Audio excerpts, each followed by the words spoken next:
Hey you guys, welcome to my YouTube channel where I have this blue tongue. I'm Lanisha and you're watching Living Life with Lanisha. Thank you for tuning in. Let's get into today's episode.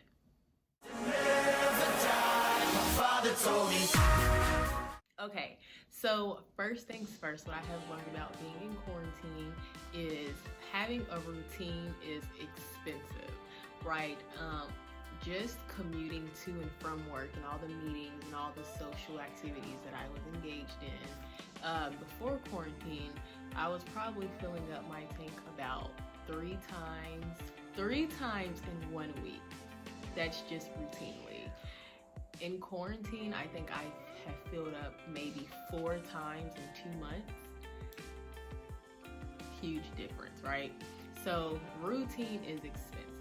Even when you are just socializing and you lie to yourself and you say, oh, I'm gonna save money, so I'm gonna show up at this birthday party just to be nice and I'll just get the cheapest thing on the menu, you're still spending unnecessary money, right? So even if you don't get the $23 meal, you're getting the $9 meal, plus by the time you leave a tip, it just adds up. So socializing, having a routine is expensive. Even when you're lying to yourself like I was, telling yourself that you are actively saving money, unless you are very, very disciplined, there's a good chance that you're not saving as much money and are not spending unnecessarily as you think you really are.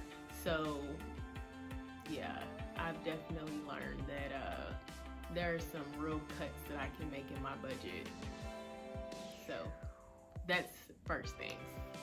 Second thing that I have learned in being in quarantine is that I really need to invest in some culinary skills. I really do not like cooking. So that's something that I've been working on, and YouTube has been my best friend. Shout out to all my sisters, my village of sisters around the world, just random YouTubers who are uploading meals that are literally saving me. So thank you. Thank you so much. Number 3, what I have learned about being in quarantine, I have learned that God is in control. Like, it's one thing to know it, but it's another thing to see it forced upon us in a way that you cannot ignore. I think sometimes we live our lives and we get caught up in celebrity news and we get caught up in pop culture.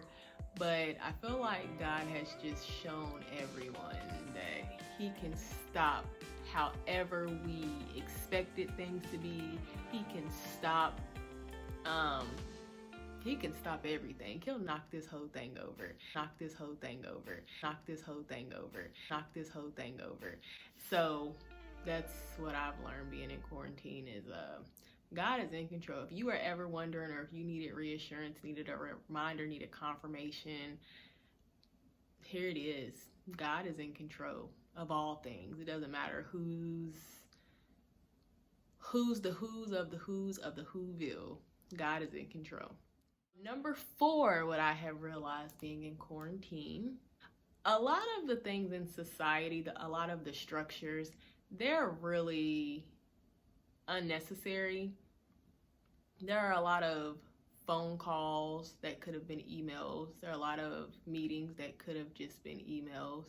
There's a lot of traveling that could be avoided, which actually gets really scary when you think about it, because to have people traveling miles and like risking automobile accidents for things that could have been avoided, such as a phone call or just a Zoom meeting, you really think about the lives you're putting in danger and the unnecessary task you're asking people to assume. I don't know why. I don't know if it's to micromanage, but there is so much that I feel like can be filtered into just virtual meeting spaces. And going forward, I hope that we really become more mindful of people's time, people's family lives, home lives. Take those things into consideration and just allow people to make cuts in their time budget. Like, just cut back. It's unnecessary to always do things in person. So yeah. a lot of work can probably be done from home. I think we just naturally try to integrate into the office space so people can be micromanaged, and that's become obvious, but this quarantine has shown us that you can still be very much productive from the comfort of your home. Number 5, here's what I have learned being in quarantine. This is something that I've always been aware of, but I'm really happy that I feel like we're being reminded of it as a society, is that we are all inseparably linked more so than we think. I think sometimes we're in the natural flow of life.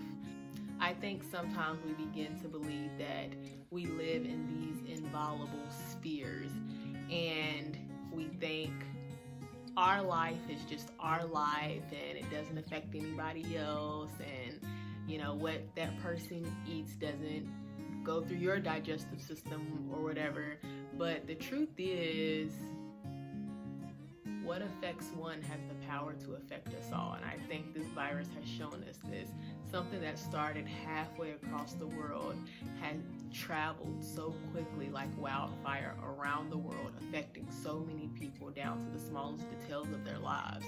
And so I think that's a huge reminder that you do not just exist isolated in your own silo in this world.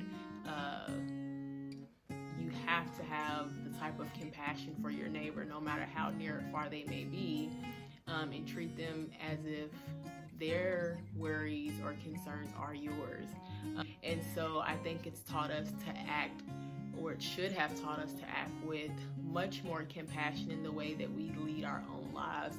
I think that it should have brought to the forefront of our minds that you have to be a good neighbor to those near you and those far from you. You don't live in this world isolated by yourself. No person is an island. We are all inseparably linked, and we have to show compassion in our lives. We have to be good fellow citizens, because what we do really does have the power to affect the entire world.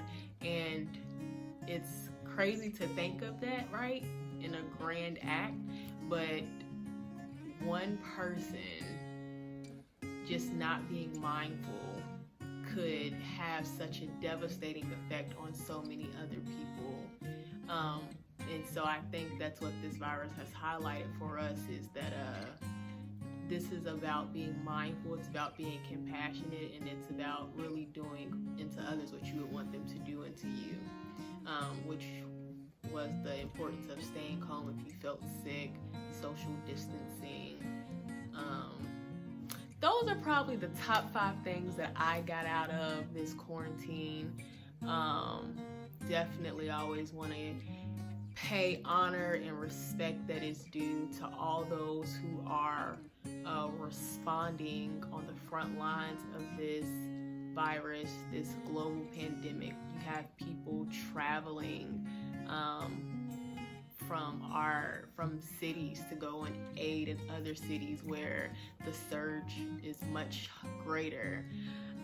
So truly, just this is a situation where so many people are involved. A lot of people losing their jobs, a lot of people dying, a lot of people affected. And I do thank God for this chance to slow down, to take a break. I thank God for the people getting to see their kids. Like, yeah, you walk past them in the morning, but like actually slowing down to talk to them, be with them, engage them. This virus has had ups and downs, drawbacks and benefits, but through it all, God be praised. Thank God for keeping us, and God bless those who have felt this pandemic more sorely than others. But those are the things that I have gotten out of it. Tell me what you have gotten out of it. What are your thoughts? What are your observations? Comment below. Be sure to subscribe and like this video. Thank you for joining. Thank you for watching. Be sure to tune in to more episodes of Living Life with Lanisha. My father told me